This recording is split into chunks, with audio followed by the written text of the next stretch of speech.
Glória a Deus, uma boa noite, a paz do Senhor Jesus a todos nossos amigos, irmãos, todos que estamos aí firmes e fortes, caminhando de fé em fé para a glória de Deus, chegando agora de um compromisso maravilhoso que é falar do amor de Deus, e Deus tem derramado coisas grandes aos nossos corações e estamos aqui, como prometido, para quem gosta de se surpreender, Deus vai nos surpreender como tem me surpreendido desde a madrugada, aonde Ele tem falado algo tremendo ao meu coração em relação a esse momento que o mundo vive, momento que muitos por religião, muitos por não conhecer a verdade, estão, aí, como que eu posso dizer?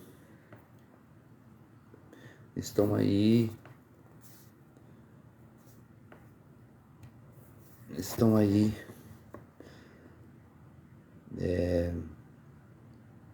de alguma forma vivendo de uma forma às vezes errônea, de uma forma às vezes somente por uma imposição, porque aprendeu com alguém, mas deixando tudo isso para lá. Vamos aqui ao de mais interessante.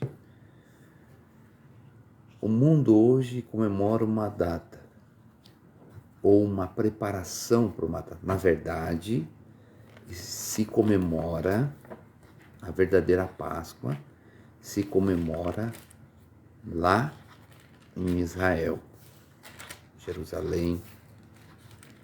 Lá está se comemorando a Páscoa. E para nós será no domingo.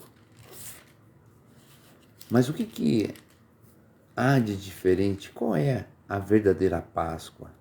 Eu acredito que muitos de vocês até já sabem, muitos de vocês até já ouviram, aprenderam. E dentro daquilo que é a verdadeira Páscoa, eu quero estar falando com vocês.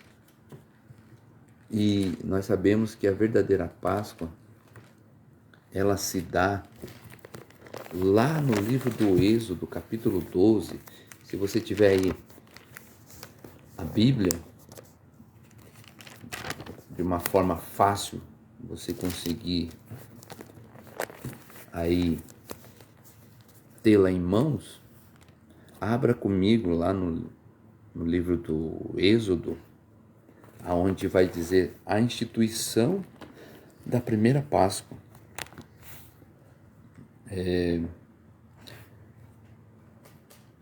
Vou ler a partir do verso 6. 12, Êxodo 12, 6. E o guardareis até o 14º dia deste mês, e todo o ajuntamento da congregação de Israel o sacrificará à tarde. No caso aqui ele está falando do cordeiro. Vamos voltar aqui. Vamos voltar. Verso 5. Não, 4. Vamos iniciar no 4 para ficar bem contextualizado e você já vai entender de uma forma tremenda. A instituição da verdadeira Páscoa. Mas se a família for pequena, para um cordeiro, então, tome um só com o seu vizinho perto da sua casa, conforme o número das almas, conforme o comer de cada um, fareis a conta para o cordeiro. O cordeiro ou cabrito será sem mácula, um macho de 1 ano, o qual tomarei das ovelhas ou das cabras, e guardareis até o 14º dia deste mês, e todo o juntamento da congregação de Israel o sacrificará à tarde. E tomarão do sangue e pô-lo-ão em ambas as ombreiras e na verga da porta, nas casas em que comerem, e naquela noite comerão a carne assada no fogo, com pães asmos, com ervas amargas, e comerão. E não comereis dela nada cru, nem cozido em água, senão assada ao fogo, a cabeça, os pés e com as fessuras. E nada dele deixareis até pela manhã. Mas que dele ficar até pela manhã, queimareis no fogo. Assim, pois, o comereis, os vossos lombos cingidos e os vossos sapatos nos pés, e o vosso cajado na mão. E comereis apressadamente. Esta é a Páscoa do Senhor. Então, nós vemos que a Páscoa do Senhor, os ingredientes são diferentes. Então, vamos lá. Se você quiser anotar, a Páscoa lá para os nossos irmãos em Israel, os ingredientes são da seguinte forma. Deus abençoe a vida da nossa irmã Paula Roberta, que está nos acompanhando. Deus abençoe em nome de Jesus. E vamos aqui. Qual eram os ingredientes para a Páscoa? Primeiro ingrediente, um cordeiro sem máculas, quer dizer, de 1 ano. E o interessante é que a semana da Páscoa para eles começa uma semana antes. Começa no domingo que eles vão chamar de a entrada triunfal. O domingo da entrada triunfal de Jesus é o domingo que eles comemoram a festa, eu não estou recordando o nome agora, que eles ficavam lá, os Ramos, isso, a festa dos Ramos.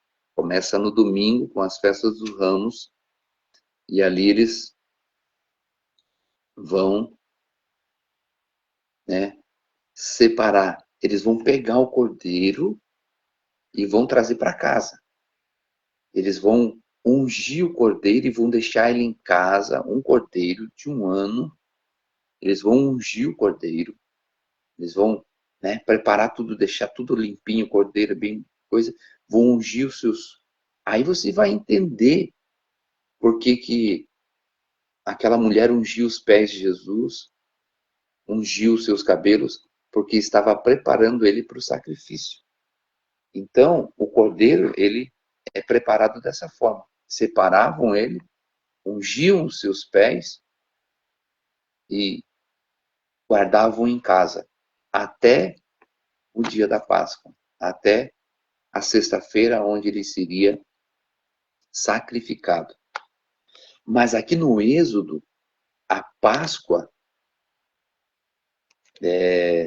ela simboliza um momento que Deus anuncia a última praga das 10, que no caso seria a morte dos primogênitos. Veja que nem o próprio Deus poupou o seu primogênito. A ideia aqui é sacrificar o cordeiro, passar o sangue dele nos umbrais da casa, para que assim a morte não chegasse naquela casa. Porque ali estava o sangue do cordeiro. Isso é tremendo, é maravilhoso. E nós vemos que, feito isso, qual é os ingredientes então? O cordeiro, 3 pães asmos, 3 pães asmos, que mais? Ervas amargas, são cordeiro, os 3 pães asmos, ervas amargas e um cálice de vinho. cálice de vinho, que na verdade são 4. A forma que eles realizam a Páscoa deles, os judeus, eles realizam da seguinte forma: tem ali os pães asmos, o cordeiro, as ervas amargas e os 4 cálices, além de ovo. Isso é interessante, mas o principal são esses 4. E nessas 4 taças simbolizam 4 promessas. E essas 4 promessas é Deus esclarecendo o porquê de todo aquele ritual da Páscoa. E essas 4 promessas, você vai conseguir encontrá-las no livro do Êxodo mesmo, capítulo 6. Depois eu quero me atentar nessas 4 promessas, na simbologia delas, das taças, nós vamos ver em todos os momentos isso se cumprindo. Em todos os momentos, no caso de finais de Jesus, já sendo na última semana de Jesus, nos últimos dias de Jesus. Vamos lá, Êxodo, capítulo 6, verso 6 vai nos dizer assim: portanto, dize aos filhos de Israel, eu, o Senhor, e vos tirarei debaixo das cargas dos egípcios, e vos livrarei da sua servidão, e vos resgatarei com o braço estendido e com grande juízo. E eu vos tornarei por meu povo, e eu serei o vosso Deus, e sabereis que eu sou o Senhor, vosso Deus, que vos tiro debaixo da carga dos egípcios. Qual é as promessas aqui?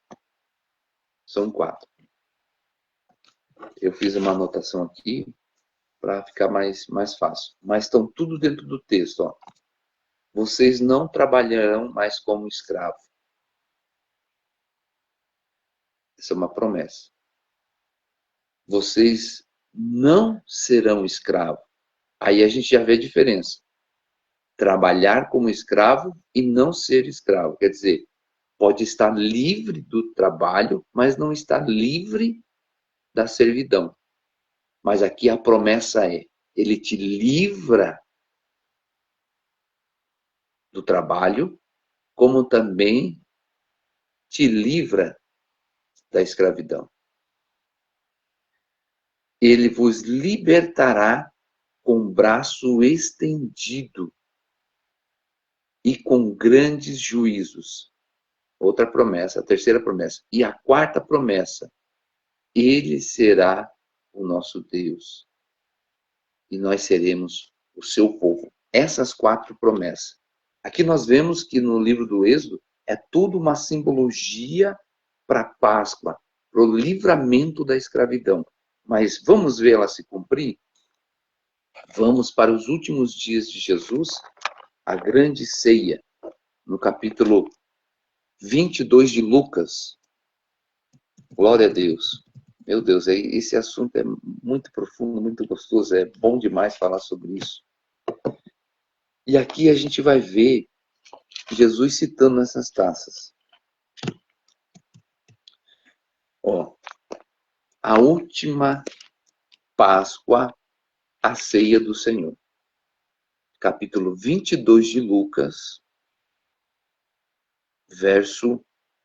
vou ler a partir do 14. Olha lá. É chegada a hora. Pôs-se à mesa e com ele os 12 apóstolos. E disse-lhes, desejo muito comer convosco esta Páscoa, antes que eu padeça. Até então, os discípulos ainda não estavam entendendo nada. E já havia algumas vezes que Jesus já os tinha relatado que iria padecer na mão dos pecadores e que era necessário. Teve um momento, não sei se vocês vão lembrar, no capítulo 16 de Mateus, se não me engano, que ele chega a questionar os discípulos. Quem dizem as pessoas, o povo, ser o filho do homem? Aí eles vão dizer, um vai dizer, ah, sim, um diz que o Senhor é profeta, outro diz que o Senhor é Elias, outro diz que o Senhor é João, e ou algum dos profetas, ou Jeremias, por causa que, pela forma que o Senhor fala, né, uma forma dura, uma forma que o Senhor combate todos os grandes da religião. Aí Jesus vai, vira para eles e pergunta, e vós, quem dizeis que eu sou? Já pensou Jesus olhando assim, como você está me olhando, como eu estou te olhando, ele dizer, quem dizes tu que eu sou? Aí só Pedro, né? Pedro ousado, Pedro, né, meio ansioso, já, Senhor, tu és o Cristo, o Filho de Deus. Naquela hora, Jesus logo o exalta dizendo, bem-aventurado és tu, filho de Jonas.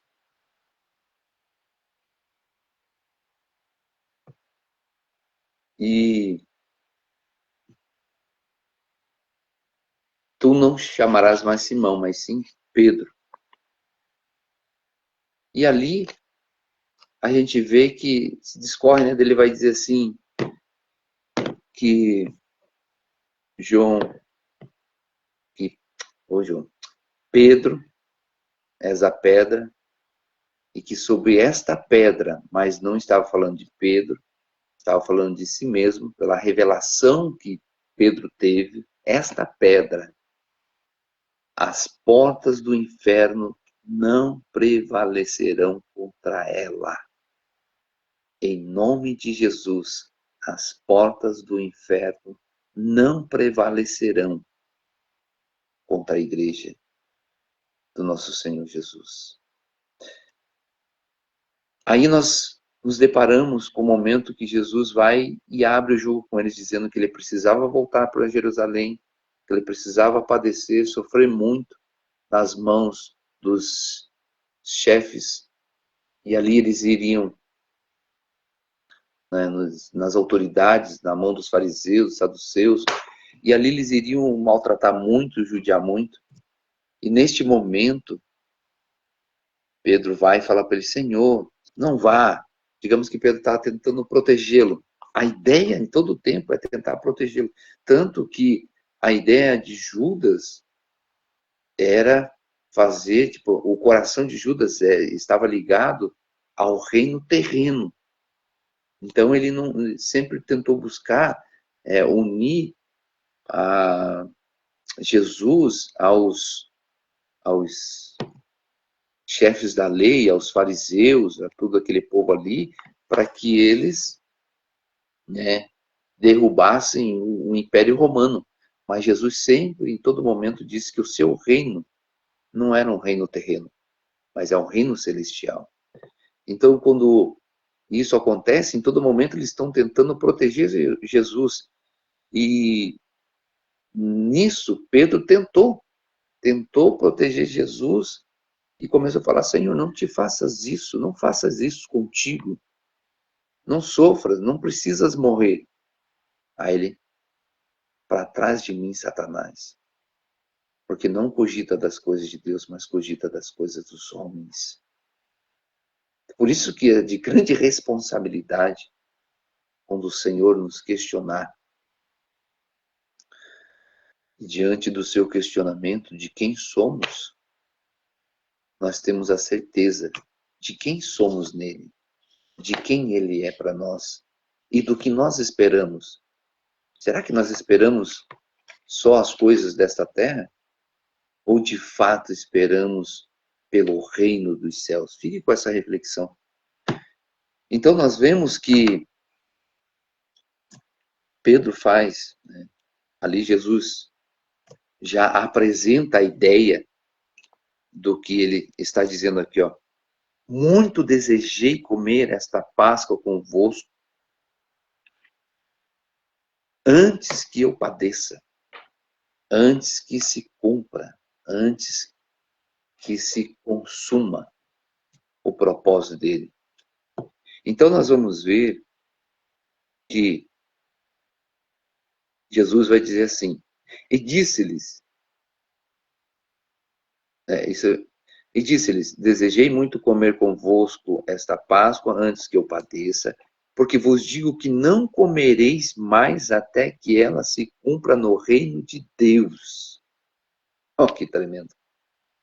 É por isso que hoje, né, nós temos aí o privilégio de sempre participarmos da ceia do Senhor. É um momento para a gente se entristecer? Na verdade, não é para ser assim. Na verdade, é para nos alegrar por estar trazendo a memória,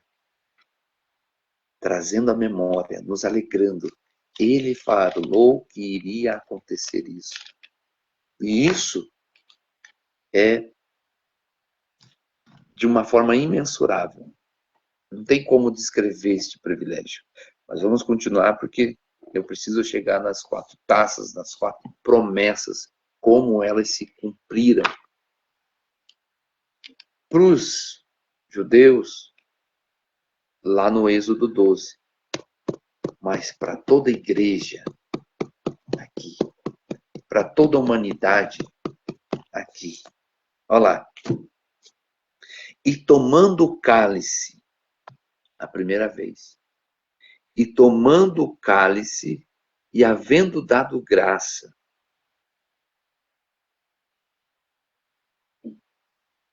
disse, tomai-o e repartiu entre vós. Este cálice aqui é a confirmação do cálice que ele vai falar aos filhos de Zebedeu. Eles fizeram um pedido para Jesus. Eles fizeram um pedido para Jesus.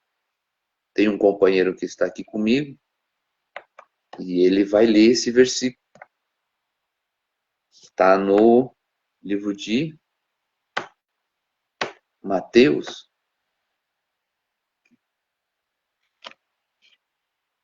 Mateus, capítulo é o 20, verso 22. Lê aí, meu companheiro. Podeis vós beber o cálice que eu hei de beber? Jesus fala isso para Tiago e João. Quando eles chegaram para ele e falaram, Senhor, quando o Senhor estiver no seu reino, podeis colocar eu à direita e Tiago à esquerda, ou vice-versa? Aí ele olha para eles. Meu companheiro, leia o versículo todo aí, por favor, para nós. O versículo inteiro.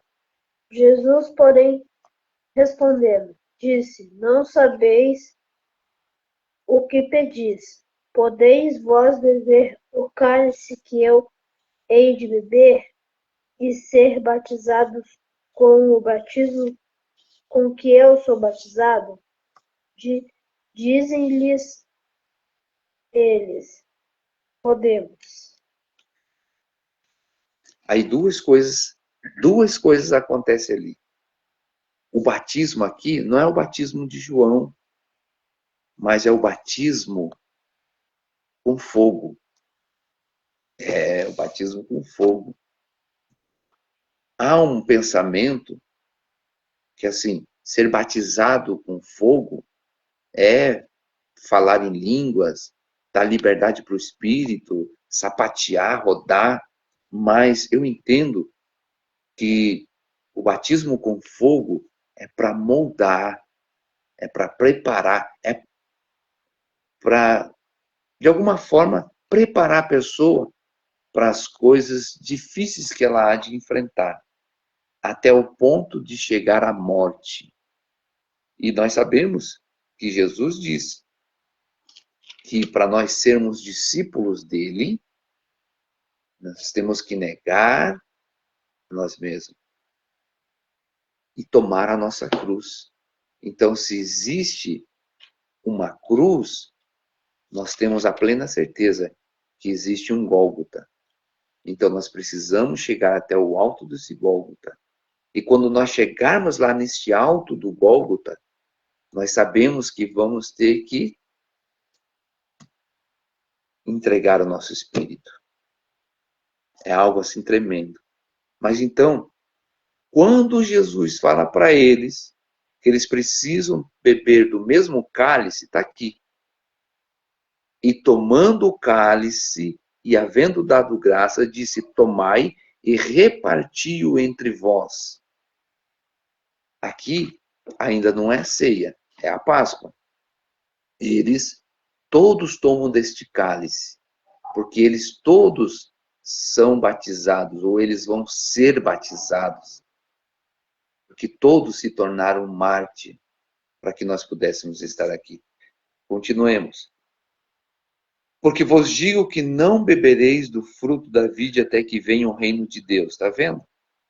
A pergunta deles foi: Senhor, o Senhor pode colocar eu à direita, né, no teu reino? Aí ele está dizendo que depois desse momento aqui, eles não vão mais tomar daquele cálice, não vão mais padecer, não vão mais sofrer, mas pelo contrário, só no reino, quando já estiver lá no reino, aí eles vão se alegrar, porque eles vão lembrar de tudo isso e que foram aprovados. Todos nós seremos aprovados em nome de Jesus.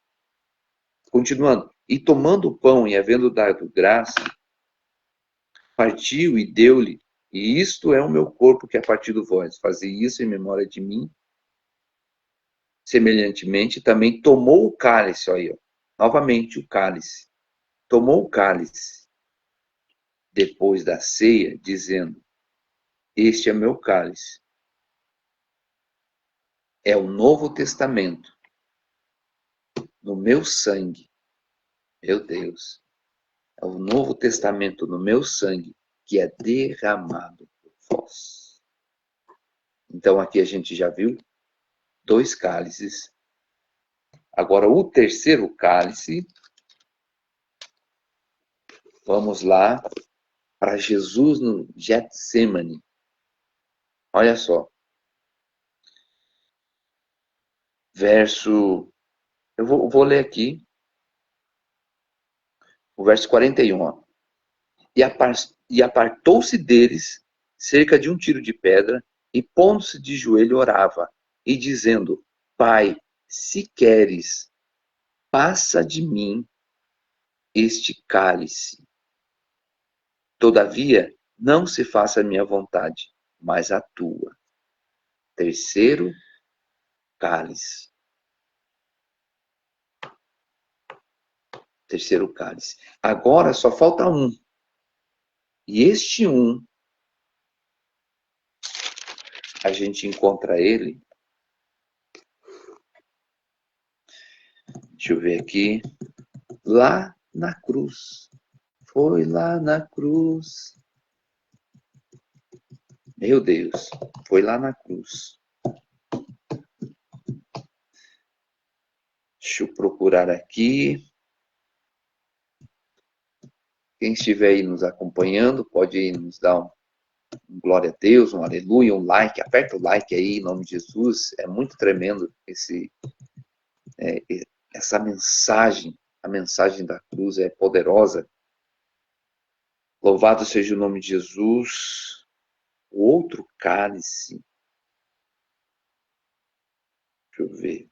Eu acho que vai estar lá no livro. Vamos aqui em Mateus. Livro de Mateus. Eu vou mostrar aqui para vocês aonde está quarto cálice. Só que esse cálice aqui não vai estar, como que eu posso dizer, tão claro como os outros 3 cálices. Porque aqui é a consumação. Ó, o quarto cálice, ele vai dizer assim: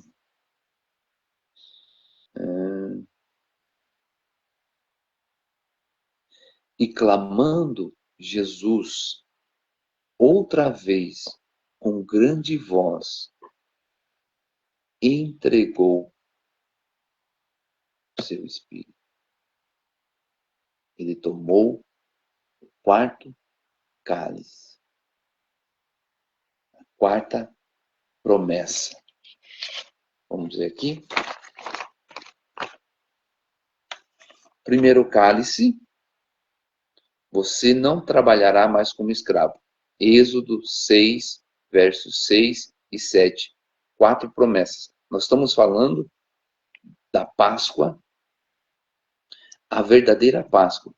Como os judeus comemoram a Páscoa. Os ingredientes da Páscoa: 3 pães asmos, ervas amargas, um cordeiro e 4 cálices de vinho, representando 4 promessas. Que essas 4 promessas, ou esses 4 cálices, nós apresentamos aqui no livro de Lucas, e agora apresentamos cada um deles. Agora estamos no último cálice que Jesus bebeu dele, que foi: está consumado. Por quê? Por que eu digo que é esse o quarto? Ó, primeiro cálice, você não trabalhar como escravo. Segundo, você não será escravo. Que poderoso isso. Terceiro, e vos libertarei. O terceiro cálice lá do Getsemane. E vos libertarei com o braço estendido. Ó Jesus na cruz. Com o braço estendido. E vai dizer lá, e com grande juízo. O juízo de Deus veio sobre Jesus. Mas foi por causa de mim e de você. Por quê? Para que o quarto cálice se cumprisse. Ele seria o nosso Deus e nós seríamos o seu povo. Meu Deus, que maravilha, que poderoso.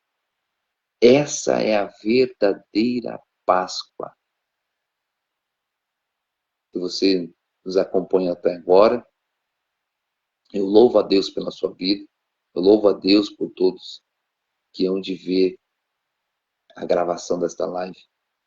Que Deus venha abençoar poderosamente. Creia que o Senhor Jesus está entrando com livramento sobre a tua casa, sobre a sua família. Um livramento sobre todos aqueles que te cercam. Em nome de Jesus. Em nome de Jesus. Que esta Páscoa seja cheia da presença de Jesus na sua vida, para o seu lar, na sua família. Em nome de Jesus. Que Jesus venha trazendo paz, muito amor, muita alegria, cada dia mais, pela sua salvação. Pela sua salvação. Vamos orar? Vamos agradecer a Ele por este momento.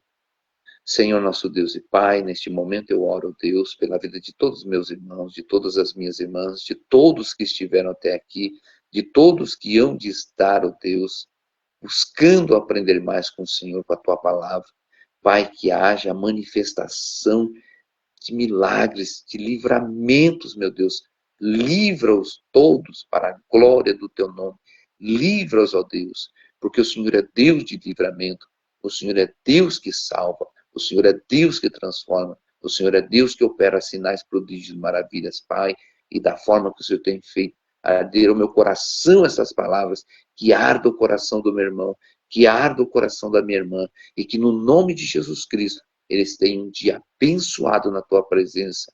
É para a glória do teu nome, Jesus, que eu oro e já te agradeço, crendo na vitória, em nome do Senhor Jesus. Deus os abençoe. Compartilhe esta live. Compartilhe para que o nome do Senhor seja mais glorificado por tudo o que Ele nos demonstrou por esta palavra. Em nome de Jesus. Deus os abençoe.